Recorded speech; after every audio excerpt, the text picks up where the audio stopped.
जिंदगी में हमेशा ऐसे लोग तलाश करो जो आपकी आवाज तब भी सुन लें जब आप बिल्कुल खामोश हो।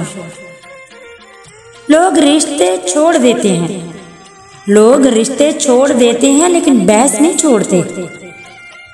जब मकसद हयात अल्लाह करीम को राजी करना है तो अल्लाह को राजी करें, ना कदरे खुदगर्ज और बेहिस लोगों को राजी न करते फिरें। अगर हमें ये मालूम हो जाए कि हमारी मर्जी के काम ना होने में हमारी कितनी बेहतरी है, तो हमारी जिंदगी में सुकून ही सुकून हो।